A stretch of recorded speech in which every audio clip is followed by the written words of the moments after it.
ก้มก้มก้มก้มก้มก้มก้มก้มเอาไม้ให้เล่าป่ะนี่โอ้ยตกใจไหม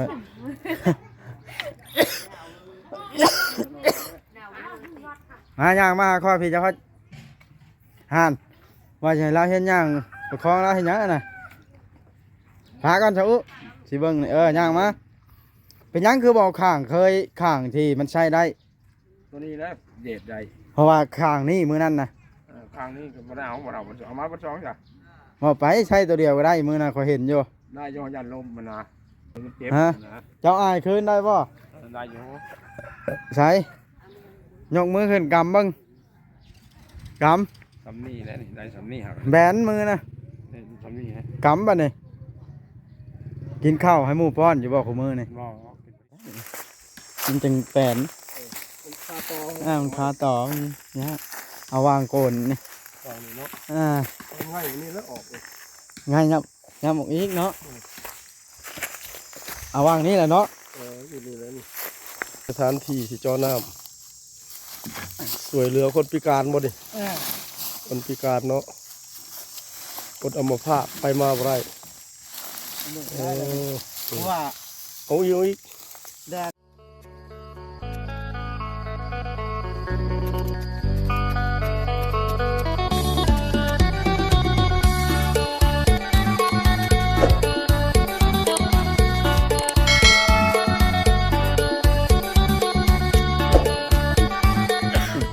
ยังไง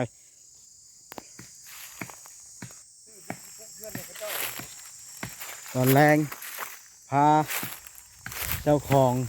พักน้ำบาดาลมาเบิ้งพื้นที่พี่น้องเลยโอ้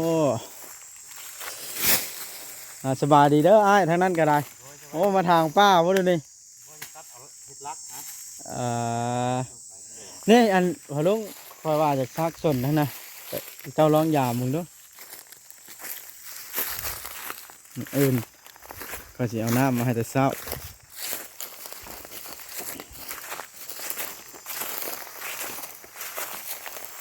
เป็นไปได้บ่อยากซักบอลนี่แบบนี้ซักหนึ่งบอลนี้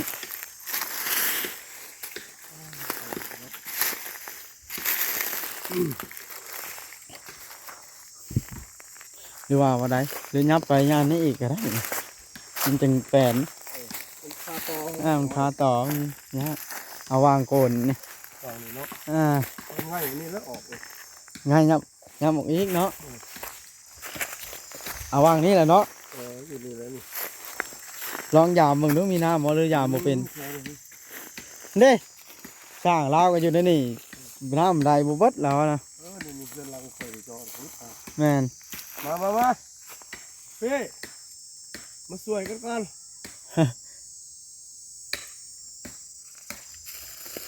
งัดเดียวก็ได้อ้าวพอสิงัดให้เบิ่งนี่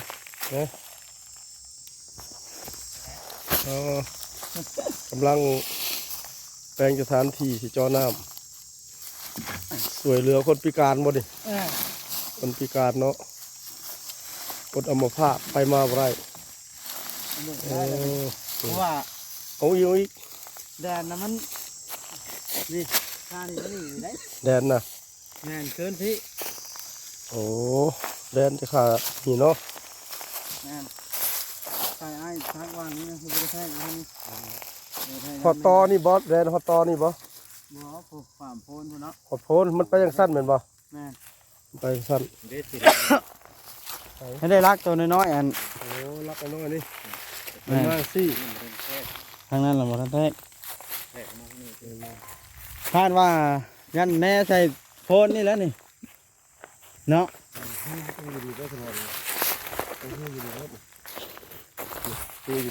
ได้อยู่นี่เพื่อหัวมากับแม่แล้วนี่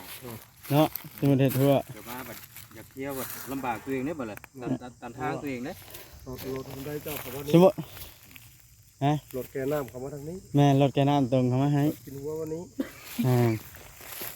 อันละติตาสิมีเนาะบ้านเนี่ยโอเค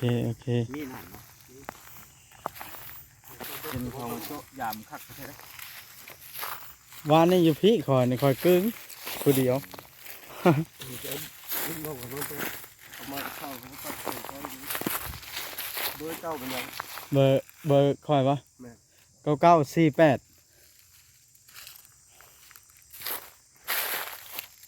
7674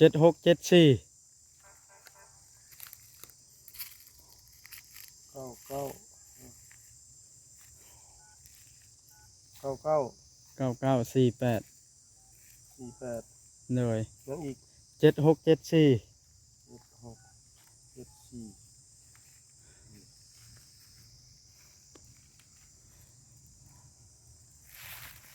คำไหนเนาะแล้ว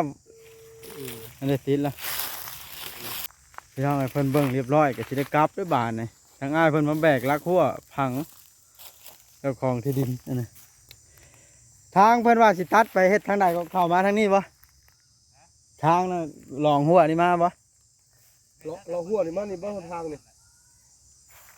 ยันลองหัวมานี้เนาะ สายไฟนี่มันบดสองโค้งเห็นบ่ 100 เมตรนี่แหละ สองโค้งนั่นแหละ140 โอ้บ่ฮอดพูนมันใกล้ๆนี่ได้คันอันลงไปวิทย์นี่เบิ่งแล้วนะ ฮอดใกล้ฮอด140นะ อันนี้ได้ แม่นเอาสองคูณ บ่ว่าดอก สองโค้งสายใหญ่ไหนสายฝั่งมือดิ ตามเบิ่งนะเนาะ เออสองโค้งพอดี140นะ นักหน่วงแทบหวาดนะ เออ เดี๋ยวข้อยสิซื้อ100 เมตรมามื้ออื่น เพราะว่าข่อยมีแล้วนะ50 เมตรนะ เออ เดี๋ยวสิมาต่อใส่กันเบิ่งเนาะปะครับจากที่เฮาได้พาเจ้าของรถบุญน้ำบาดาลไปเบิ่งบ่อนเจาะน้ำเพิ่นว่าตกลงพี่น้องเอ้ยมื้ออื่นตอนเช้าเจอกันเพิ่นว่าแล้วเฮาก็มาเยี่ยมท่านหมอบัดนี้ ครับสบายดี ไปนี้ พึกย่างบ่เด้นี่ มัดยาวชุดย่างมือด้วยสิเบิ่งนี่เป็นได้คือบ่ใช่มันกันเท่าคือเก่า บ่สายยันล้มมันบ่แห้ง ย่านล้ม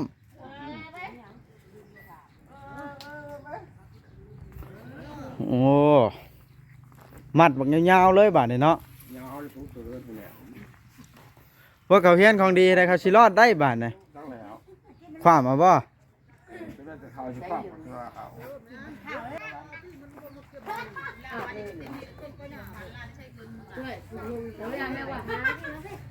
ย่างเลยโอ้อันนี้ว่าวางล้มเช้านี้นะเขาว่านะ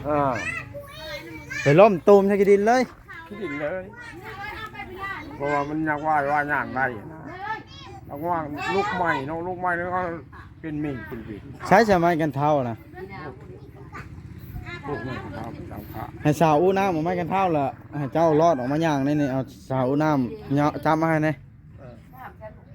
เงาะเงาะเงาะเงาะเอาไปกันเท่ามาเลย ทำไมกันเท่ามาให้ในชาวอุสิให้เพิ่นย่างแบบบ่ต้องใช้ฮาวนะ ไอ้นอนจับ ฮะ นอนจับจับมือเดียวนะ ช่างช้าใส่สติ๊กติ๊กโดดออกปุ๊บโอ้ยไข่อะไรอัดเลิกกินทันแล้ว ก้มก้มก้ม วิทย์เลยนะวะ ก้มก้มก้มก้มก้มฮ่าเอาไม้ให้เล่าป่ะนี่ โอ้ย ตกใจไว้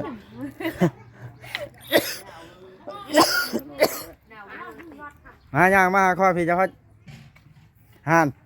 ว่าจะให้เราเห็นย่างประคองเราเห็นหยังอะน่ะพาก่อนชาวอุสิเบิ่งนี่ย่างมาเป็นหยังคือบอกข้างเคยข้างที่มันใช้ได้ ตัวนี้นะเด็ดใหญ่ เพราะว่าข้างนี้มือนั่นนะ ข้างนี้ก็ไม่ได้เอาเอามาประจองจ้ะ ว่าไปใช้ตัวเดียวก็ได้มือน่ะเขาเห็นอยู่ ได้ย้อนยันลมมันนะนี่ว่าลมมีบ่ล่ะลมมีสิเจ็บอีก ล้มก็ยาแล้วเจ็บก็ยามาแล้วเฮียนเอาย่าง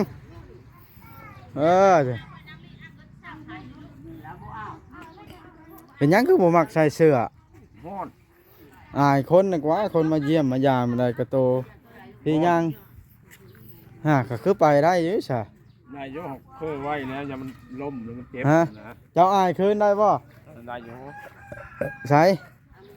ยกมือขึ้นกำเบิ่งก สำนีแหละนี่ได้สำนีครับ ำแบนมือนะ นี่สำนีฮะ กำบัดนี่กินข้าวให้หมู่ป้อนอยู่บ่ของมือนี่ บ่เป็นพอดีเขา กินเอง เองเอาเบิ่งนี่นะ แต่ว่าเจ้าเข้าห้องน้ำของนายนี่บ่ต้องให้ไผโซมแล้วเนาะ พอไหนแล้ว ไปเอง ยันจะล้มบ่เขาลุกแล้วมิ่งมิ่งขนาด เอ จะมิ่ง อ เขาลงไปเช้าแล้วไปโดนเขาว่าคือบ่ได้เป็นหยังขนาด อ่า ไปโดน ย่างลองเบิ่ง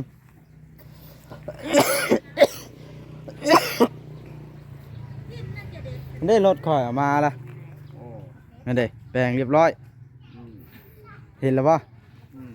แต่ข่อยบ่ทันล้างซ้ำขี้ฝุ่นโอบ เช้านี่เป็นวิน ราคามันแล้วข่อยสิแจ้ง FC เฮ็ดคลิปแจ้ง FC ก่อน เป็นวิน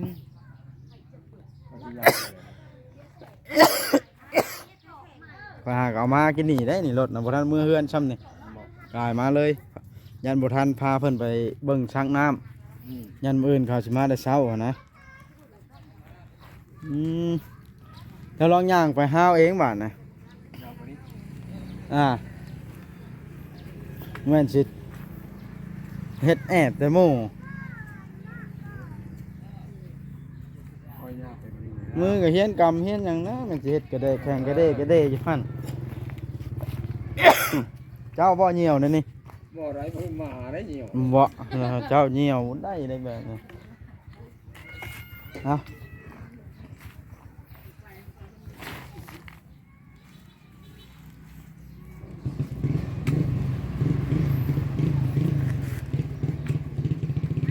เวตาสิล่มบ่เอาเวตาจะขึ้นได้อยู่บ่เอาเรียบร้อยไปได้มาได้เนาะ ว่าจะปลาแล้วก็พิษโลก เจ้าว่าจากป้าไหมน่ะบ่จากลมนะปลาย่างเป็นธรรมดานะมันเป็นมีด พิษเลย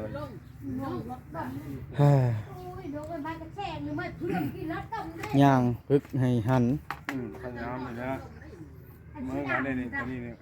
นี่ ถามแล้ว กี่ก็ ก็ทำนี่ เรียก ได้ แก นะ จับเรียกแกช่วยน้ำมันโดนค่ะ อ่า เมื่อนี้ก็นี่ปกติไงนะ นี่ใหญ่แล้วพุ่นแล้วเธอกันต้อง ที่ ฟัง กำอยู่ไหน เดี๋ยวคุยก็เลยไปคือเลยน้องจะเป็นเด็ก มันเบิ้นกันว่าแล้ว ใจ เนาะ เมื่อไหร่จะไม่ได้ ไอ้ที่จะเป็นจะพบเอาไว้พยายามที่ ฟังหาอะไรไม่เปิดเด้อ สิกินข้าวยังแมลงนี่ อะไรเนาะ ชวดจะแก้วไหน บอกท่านเลยว่ากินยัง กับปานให้น้ำมันโดนนะเรียก คือ แก แกมะม่วงอะไรก็กินอะไรกับมะม่วงนะ พยายามค่อยพึกกินข้าว มันไปหมดเกียงนะหมด มื้อนี่ได้ บางวัน เกี่ยงกว้างได้บ่ เขาไม่เอาให้ ให้หุงให้ หลาน เสาน้ำบ่ เจ้าโอ่งน้ำเอาน้ำมีตัวโอ่งน้ำแล้ว แบบนี้ต้องให้ความดีความชอบแล้วเนาะ ความอยู่ความชอบบรรทุกทุกคน ท่านอันนั้น ก็มาไหน ท่านเฮือนแล้วนี่ให้เสาโอ่งน้ำไปอยู่เฮ็ดกินเฮ็ดอยู่ให้จักเล็กจักน้อยเนาะบ่ได้สามเจ้าหัน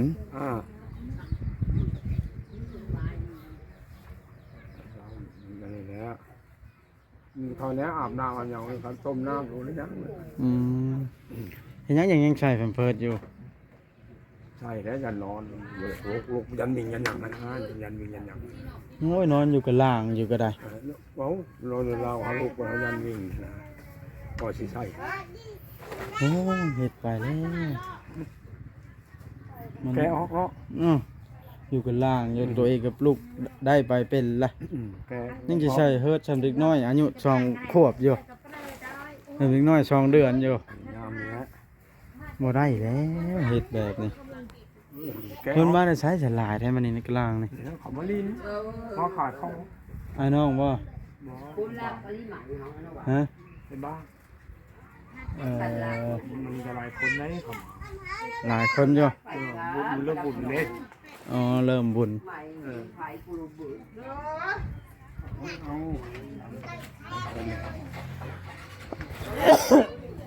พอรัดค่ำแล้วก็ได้มาเพิ่นพาเพิ่นไปเบิ่งอันนั้นละเบิ่งบนจอน้ำเพิ่นโทรใส่นะบ่เวียงแล้วโทรใส่เขาแล้วเด้อจอน้ำน้องจอยนะว่าเขาจะเบิ่งบนจอเจ้าก็ได้แล่นมา บ่เวียงบ่ไปเป็นบ่ประเภทเนาะ บ่เวียงบ่ บ่เวียงแล้วก็ไปมันนะ บ่แพทย์จะหากเนาะเอา พอแพทย์ก็ตั้งห้าวแล้วว่า โอ้ยบ่เวียงแล้วผมจักผู้บ่ถือคนบ่ไหนบ่เห็นเพิ่นมาจะคืออะไร บ่จอยล่ะบัดมือย่อเช้าจังเชิญเพิ่นมาย่อนํเนาะ ยิ้มเป้ยบาดนี้ท่านหมอ สามจักแมตร ฮะ เอาจักแมตรยาวบ่ บ่เอายาวแล้วเช้าชม 3 เมตรเนาะ 350ไปสร้างมา เอา50 350 9เสา โอ้ ยิ้มแล้วท่านหมอเฮือนปูนปูกะโลเกี้ยงรถเนาะให้เจ้าตูดไปตูดมาเนาะ มันจะสบาย เอาบ่แม่นนะ เอาอันนั้นนะ เจ้ารู้สึกจังไดสิได้แบบนี้ ฮะ เจ้าจะบอกแม่ใจดีว่าแนวใดนี่ ตนาไปย่านว่ามันจะได้เป็นไปแล้วเพิ่นเอายาอย่างใหม่ใหม่นี้มันต่ำยังโมมาก็สบายเฮาขึ้นก็สบายเพิ่นเอาสาวเขาแก่ไป เป็นเคลียร์นิกเลยนะบ่แฟนเจ้านะ คลินิก ผัดเฮือนบัดใกล้โรงเรียนเด้อบาดนี่เหมาะเลย พอดีเหมาะนะ ลูกเจ้าไปอยู่นำก็พอดีก็ในหลังโรงเรียนนั้นเฮือนนะ โดนเลยนะ เคย FC หลายคนว่าให้ไปถ่ายรูปเจ้า ให้เบิ่งแน่ว่าแต่ว่าเจ้าบอกให้หน่อยกว่าถ้าเป็นไปได้ บอกน้อง เด้อ บอกที่ว่าทำเป็นแฟน เพิ่นว่า จะไปถ่าย เพิ่นว่ารูปเจ้าอายก็ อายกะทั้งอายทั้ง เจ้าคอยซิมมันน้อยเด้ เด้อ คอยเห็นอยู่บ่เจ้าก็ได้มันคอยเบิ่งเจ้าอยู่เนาะ คอยเบิ่งอยู่ เพื่อนหลังสิผ้าน่ะเนาะ นี่ อันเดยวในชาน นั่ เนาะ นซาน อันเดยวพี่เนาะลูกลาวก็ได้ เห็นบ่ เห็นคอยอายเอ้าค่ำแล้วเพิ่นจะบ่ตกลัดทางข่อยบ่นี่หรือมันมืดค่ำนี่ซื่อบ่นี่ คำซื้อแล้ว หึ คำซื้อแล้วบ่เมื่อบ่ตกดอก มันร้อนแบบนี้เนาะยามนี้อยู่ยากแฮงร้อนแฮง ให้กระลุงแล้วเสือ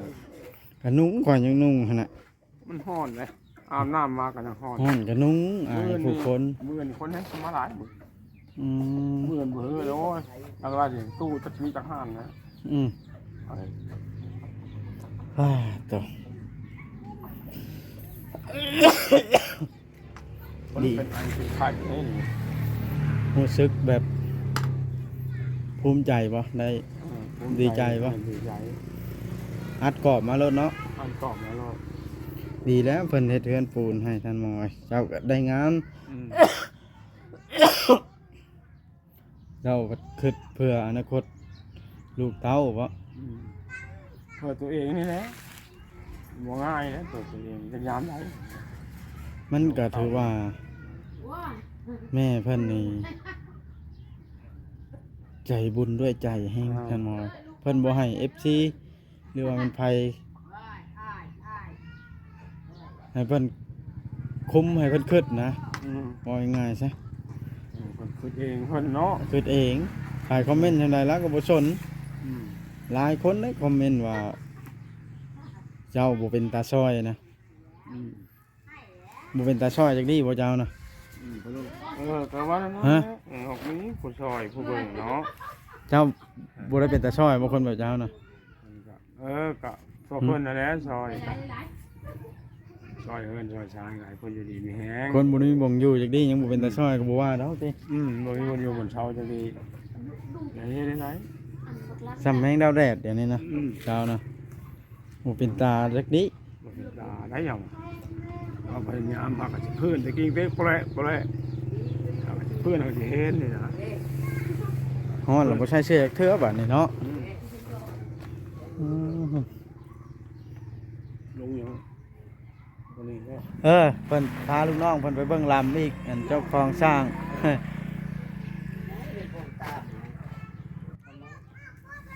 เพิ่นมาได้อันไปเบิ่งลำอีกนะ เราพาไปแล้วเราพาลูกน้องไปอีกเพื่อให้ลูกน้องมาก่อนได้มาอื่นพอเราสิแก้น้ำมาอื่นบ่บุญในบ้านนี่มื้อไหนจะเป็นขาชินงัวชินควายตอนแรกมาอื่นนี่แล้วเนาะ ก็แล้วบุญ เออ ไม่ได้เลขคุณต่ำพี่ ฮะ เลขมันตุ่มต่ำพี่เด้มันตุ่มสิบเซนมานี่เบื่อละเขาโห มันโตมนะมีบุญบ่มันนี่ นายนำกระปูนเบิกด้วย ฮะ มืออื่นเลิกมือมืออื่นตั้ง มืออื่นตั้งมาสิบเซนอยู่ อืม อ่า ตัวคำระบาดในคอยก็สิได้อันนั้นแหละได้ทันหมอเอ้ยกลับได้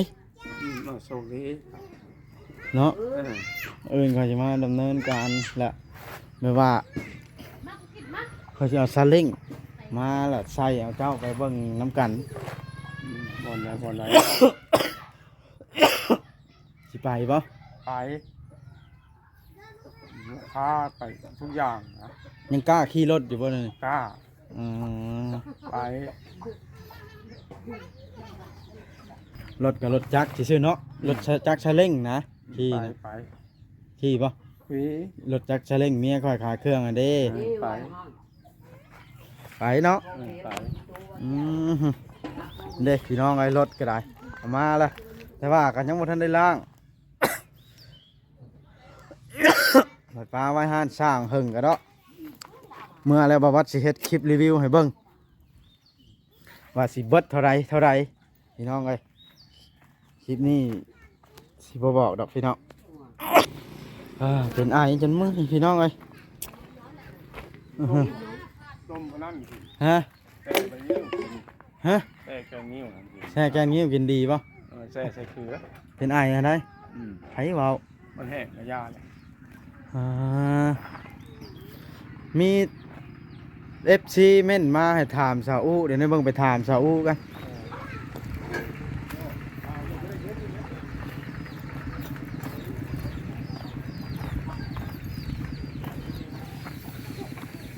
พี่น้องเอ้ยค่ำมืดตอนแรงมืดแล้วเด้นี่เอากันยังบ่ได้เมื่อจ้ะสวัสดีซาอุมี FC ให้คอยมาถามเจ้าเดี๋ยวนี้นะจะได้อันเจ้าบ่ได้มักพ่อน้องหมายบ่ บ่ ฮะบ่มักเนาะเวลาสิแต่งกระดองแพงนี่เอาวะ ว้าว บ่เอาเจ้ามักคนอายุประมาณจักปี ประมาณ20ปลาย สับปลาย30เนาะ โดย บ่ได้แล้วว่า3ข้อยน่ะ อยู่ 30แล้วได้ข้อยก็31 32เพิ่นให้ถามนะเพราะว่า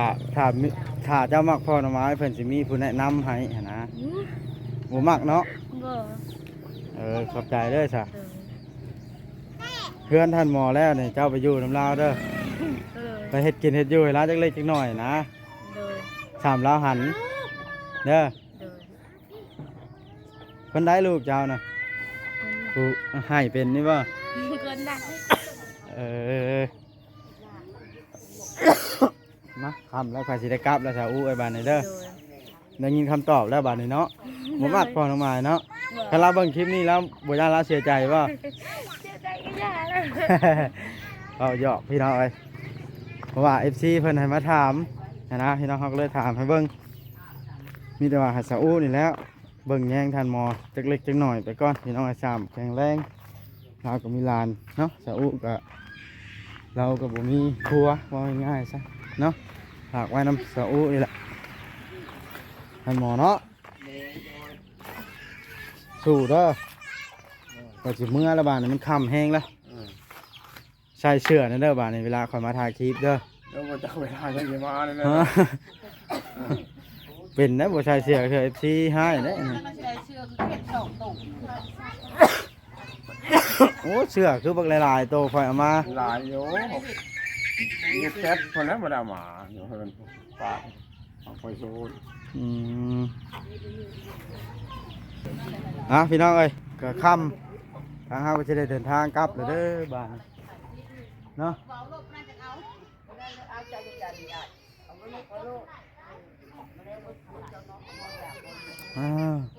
เพิ่นว่าจากแนะนำดาดีอายให้บ่บอสพี่น้องเอ้ยไปเบิ่งกันมัน โอเคพี่น้องคลิปหน้ายังพบพ่อกันหน่อยมื้ออื่นเช้าคนละบัดเลยเนาะจังสิได้มาดำเนินเรื่องต่อเฮ็ดเฮือนให้มันแล้วมันทั่วพี่น้องให้ท่านหมอได้ไปอยู่ไปเช้าโอเคพี่น้องบ๊ายบาย